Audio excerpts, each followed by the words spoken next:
in Aditya Birla Group. Yes, you guessed it right, we're talking about Mr. Kumar Mangalam Birla. And Mr. Kumar Mangalam Birla was recently awarded with the third highest civilian award, the Padma Bhushan, for his contribution to trade and industry. He is the youngest recipient of the Padma Bhushan in the trade and industry category. Huge round of applause for that. And this, ladies and gentlemen, is probably his first public appearance post being conferred with the award. So let's hear it for Mr. Kumar Mangalam Birla. Congratulations, sir.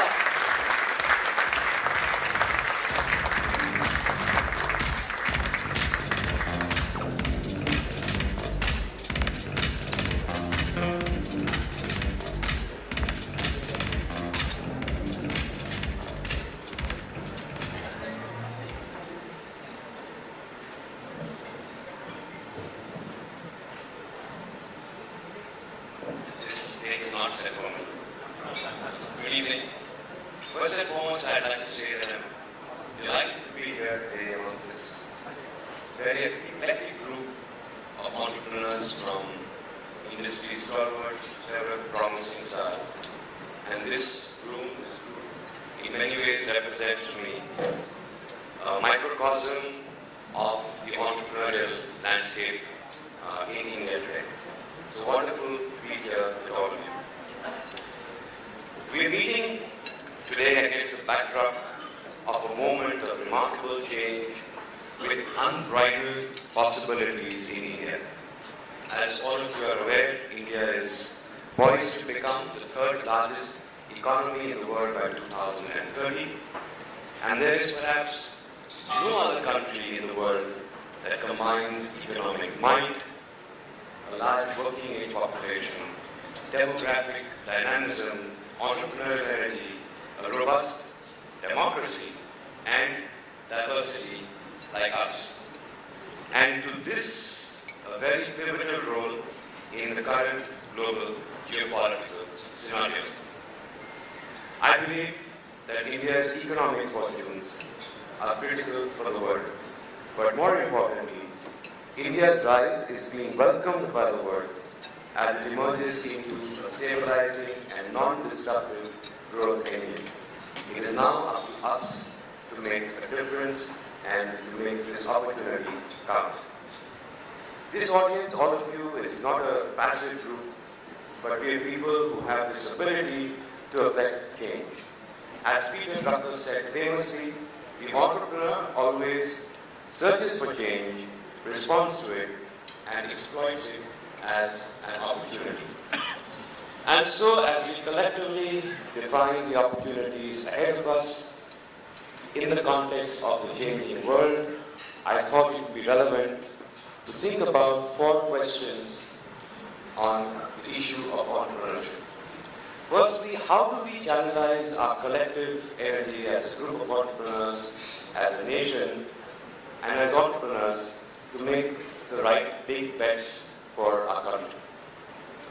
How can the government, entrepreneurs and businesses come together to define priority areas for investments? How do we take a multi-decade view of investments that may not in the immediate to short run pay off? Over the last few years, the prevailing global wisdom was that unfettered markets and free trade will automatically create the right outcomes for companies, societies, and the economy as a whole. But that view, as we know, is being challenged currently by many countries across the world, which are now building strategic modes backed by a top-down push by their governments. As an example, we are witnessing the big chip war, as I call it, unfold in front of our eyes. The US government has begun what is arguably the largest foray into the private sector by the US since World War II. In that context, what are similar spaces for India? Is it renewables? Is it semiconductors? Is it electronic manufacturing? And what are the unique collaborative methods between the private and the public sector that will create value? Let's take the example of an example that fascinates me always of the Taiwanese semiconductor giant TSMC, not very well known to us in India perhaps, whose unmatched progress is today coveted by both the US and by China. In 1985, China was a non-entity in the semiconductor space. There were many US companies that were at that time the vanguards in the space. The Taiwanese government actively pushed for the creation of TSMC, first from the perspective of R&D and then innovation and subsequently commercialization.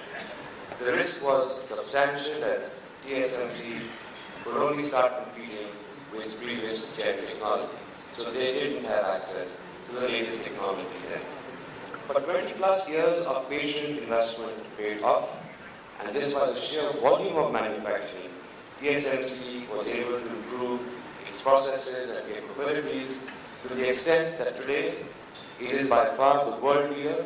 It now captures 95% of the profit pool of the semiconductor industry and has a near monopoly on the latest generation of semiconductors with the latest technology. So the question to think about is, what are the spaces where we should invest to build an edge as a country over a multi-decade period? Interestingly, TSMC was started as a collaboration between the Taiwanese government and visionary talent from overseas. And that brings me to my next point, which is how do we become a global destination for high-quality talent? India is already, I believe, the engine that powers the working population, not just for ourselves, but for the world. The working age population is currently over 900 million, and estimates suggest that India will provide more than a sixth of the increase of the world's working population between now and the year 2050. However, for India to capitalize fully on its potential for innovation and growth, we also need to become a magnet for high-quality talent. One of the key issues that the US has been, the reason why US has been the engine of ideas, innovation, and entrepreneurship for many generations now is because of its ability to identify, attract, and retain the best global talent. The best engineers, creators, administrators, and business builders from across the world have gladly become a part of the US journey of growth. I believe India is now uniquely positioned to become another such destination for global talent. For a young person looking to be part of a great growth story, I think India is amongst the most attractive and obvious opportunities. The number of startups being incubated in the country already stands testament to this. To harness global talent, it is imperative, and I'm sure everyone in this room will agree, that we collectively create an ecosystem that is both dynamic and interesting, one where people feel like they are solving problems that matter, which means that they are making a positive impact, where even the best is constantly learning from each other, where people feel that they're getting adequately compensated, and most importantly, where they have the space to express their creative selves. Entrepreneurship, as all of you would know, thrives when the rewards for entrepreneurial activity are high. So we need to actively harness the power of various global knowledge and innovation hubs to solve the problems of the next generation of our country. A lesson here emerges from, again, China's investment in spaces like AI, building on the best global thinking and then accelerating adoption for your own country, something that China has excelled in time and again. And this actually brings me to my fourth and final question: how do we avoid the trap of solving tomorrow's problems with yesterday's solutions? Yesterday's solutions are part of what I call the muscle memory of any organization. So the temptation is always go for tried and tested frameworks to find solutions. And as we enter new businesses, how do we advance the thinking and reimagine business models. How do we leapfrog technologies? You cannot anymore take a linear approach. We have to find paths by which we can jump ahead. Being late in some spaces sometimes gives you the ability to learn from the experience of others and even then be the best in class. Think about it, Indian airports in key metros today, for example, are way better than most airports in the US. The other example, of course, is that of UPI, our very own universal digital payments gateway. The best homegrown solution, as we know, is now being taken from India to the world. In the calendar year last year, UPI processed over 74 billion transactions, a 90% volume growth over the previous year with a very wide user base. I believe that democratization is perhaps the biggest shift in mindset when translating solutions from the developed world as we bring them to India. We are not solving in India just for a few businesses or even just the upper middle class. We are looking to improve the lives of hundreds of millions of people, of ordinary Indians. And therefore, my last question, as we collectively harness capital, talent, and our entrepreneurial traditions as a nation, we will create tremendous economic value over the next few years. But how do we ensure that we convert this value into a force for good? Long before terms like CSR and shareholder value creation, capitalism were even coined, my great-grandfather, Mr. Birla, championed the concept of trusteeship, a foundational Gandhian philosophy that has guided my family ever since down generations. A concept that imagines corporations as institutions of collective prosperity and not as emblems of capitalism. Promoters of enterprises, therefore, are not just owners, but they are custodians of what is societal wealth. This is not at all a simplistic rejection of private wealth and prosperity.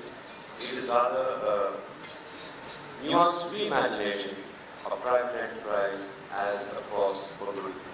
The fact is that generating economic value is by itself a great value creator, creates jobs, growth, and prosperity, and therefore its impact can never be underestimated. But given the scale and size and complexity of our country, we perhaps will need to do much more going forward. As we perhaps will do, given the fact that we have a demographic dividend, even if you want to harness the best capabilities and talent that we have coming up in the country, we need to build even more social capital and unlock the power of business as a force for good. There are certain areas, I believe, where businesses are uniquely positioned to create impact. For example, skill building at scale, making large population of the young people ready to contribute productively to the economy. That's an area where I believe, as an example, we as corporations, big, small, and medium, can add value. And we need to identify other such foundational gaps and channelize our energy and efforts as businesses towards addressing them for the country as a future investment destination, as a future global hub for global talent. To recap, I think that we are collectively faced with 4 exciting and meaningful challenges. First, how do we place our bets with a view towards the best multi-decadal outcomes for us as a country? Second, how do we attract best global brains to enthusiastically take part in solving these problems? Third, how do we ensure that we learn from the best, leapfrog, and create future-ready solutions? And finally, how do we reimagine businesses as a force for good in the context of what is still a very large developing country? Entrepreneurship to me remains the outcome of a highly energized channeling of human ingenuity with its indomitable spirit to create a new opportunity, something out of a new opportunity. A restless urge to create, to build. That is what separates an entrepreneur from the rest. You know it, I know it, and we all in this room know it very well. And as we perhaps collectively live in the most interesting time and place, we need to all become builders of our nation.